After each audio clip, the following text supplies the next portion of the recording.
नमस्कार दोस्तों, जय हिंद, वंदे मातरम, जय श्री राम। दोस्तों, मैं हूँ ललित पुनेरा। एक और बात के यूट्यूब चैनल पर आपका स्वागत है। कैसे हैं आप लोग? बढ़िया होंगे, अच्छी बात है। सबसे पहले दोस्तों, आज का विचार। जब हमारे रिश्तों की माला एक बार टूट जाती है और जब हम उसे वापस दोबारा पिरोते हैं तो वो कुछ छोटी हो जाती है। उनमें से कुछ अनमोल मोती बिखर जाते हैं। इसलिए रिश्तों की माला को हमेशा मजबूत रखिए और टूटने मत दीजिए। ये तो था दोस्तों आज का विचार। आज की वीडियो में हम चर्चा करेंगे हमारे 33 कोटि देवताओं के विषय में। जैसा कि हम लोगों ने, आप लोगों ने पढ़ा भी है, सुना भी है, हमारे सनातन धर्म में, हिंदू धर्म में 33 कोटि। कोटि का मतलब है, कोटि का अर्थ है प्रकार। कई लोगों को इसमें दुविधा होती है कि कोटि से वो तात्पर्य करोड़ का लगाते हैं या करोड़ समझते हैं। तो 33 करोड़ देवी देवता नहीं, हमारे 33 कोटि देवता हमारे पुराणों में, ग्रंथों में जिनका वर्णन है, उनके बारे में आज हम चर्चा करेंगे। दोस्तों, उन 33 कोटि देवताओं में 12 आदित्य, 11 रुद्र, 8 वसु और 2 अश्विनी कुमार, कुल हमारे 33 यही देवता हमारे सनातन धर्म में हैं, जिनकी पूजा, आराधना, अर्चना और उपासना की जाती है।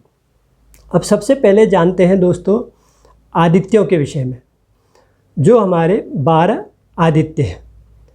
महर्षि कश्यप की जो धर्मपत्नी थी उनका नाम अदिति था, और अदिति से जो 12 पुत्र पैदा हुए ऋषि कश्यप के, उन्हें आदित्य कहा गया है।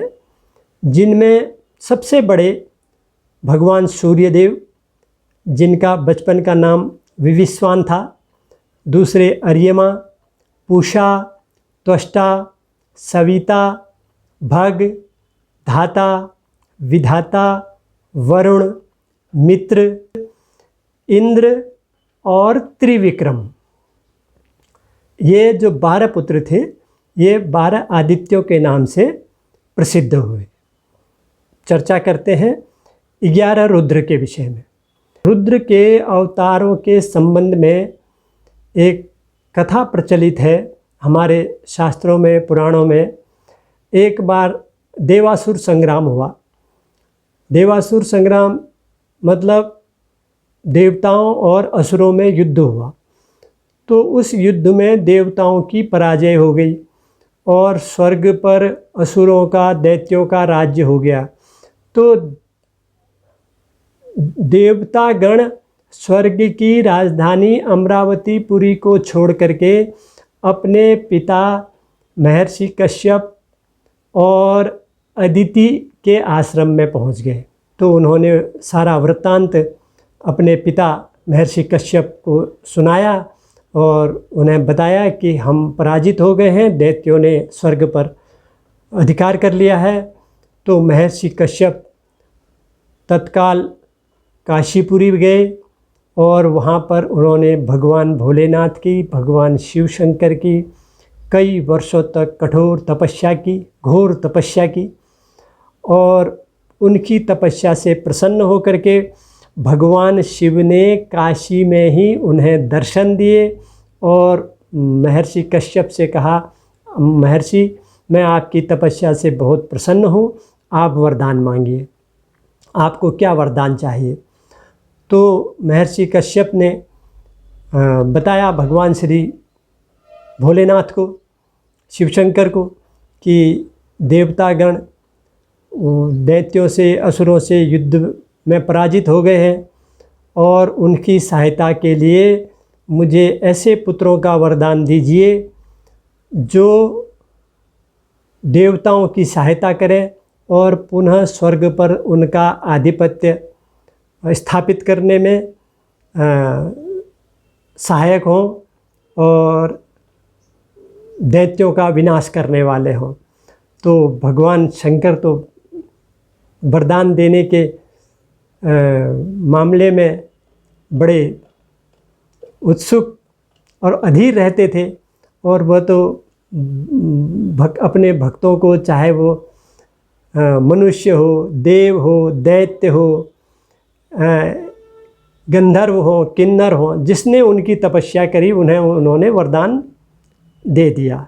उन्होंने यह कभी नहीं सोचा कि मैं इन्हें वरदान दे रहा हूँ तो इसका क्या परिणाम होगा। बस मांगने वाला जो मांग लेता था, भगवान भोलेनाथ उसे वो वरदान दे देते हैं।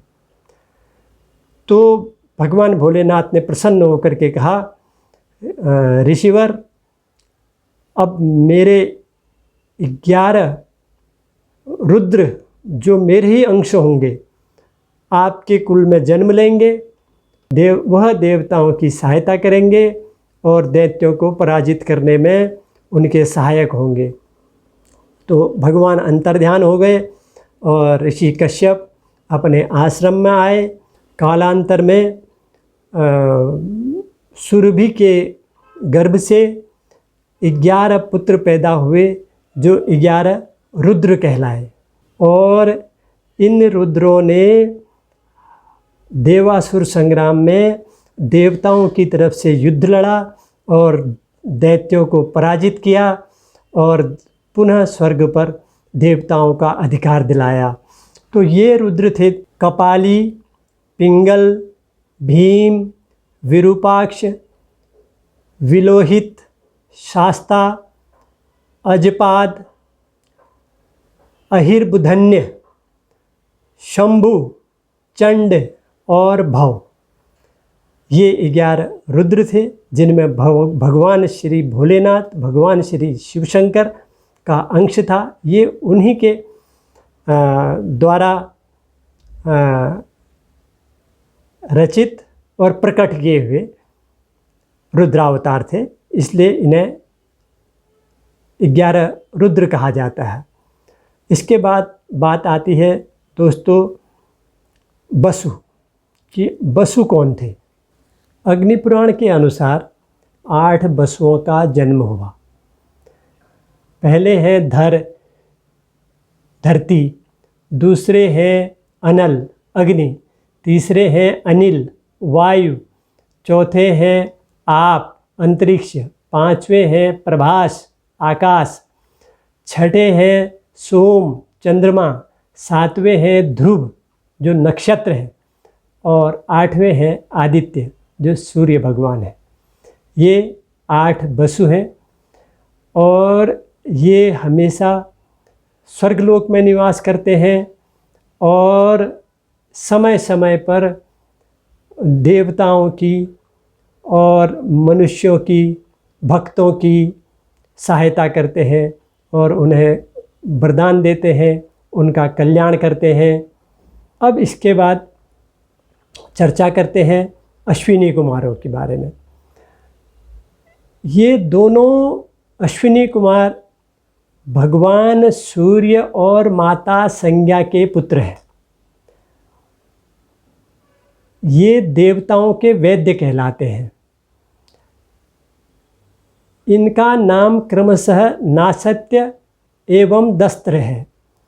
दोनों ही अश्विनी कुमार आयुर्वेदिक चिकित्सा के प्रकांड ज्ञाता हैं। इन्होंने दक्ष प्रजापति महाराज से आयुर्वेद चिकित्सा का संपूर्ण ज्ञान प्राप्त किया था।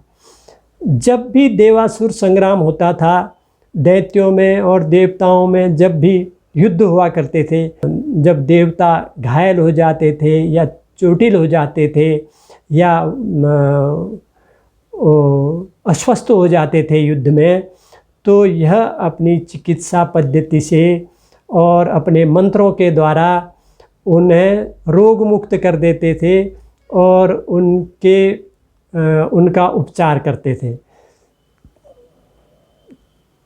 इन्हीं अश्विनी कुमारों द्वारा वैदिक काल से ही जिसमें हमारी भारतीय आयुर्वेदिक चिकित्सा पद्धति समाहित है और समायोजित है। उसी अश्विनी कुमार संहिता की रचना भी इन अश्विनी कुमारों के द्वारा ही की गई। तो ये थी दोस्तों हमारे 33 कोटि देवताओं के विषय में कथा। आज की वीडियो में इतना ही। अगले अंक में मिलेंगे एक और बात के साथ। तब तक के लिए नमस्कार, जय हिंद, वंदे मातरम, जय श्री राम। दोस्तों वीडियो को देखिए, लाइक कीजिए, शेयर कीजिए और चैनल को सब्सक्राइब ज़रूर कीजिए। नमस्कार।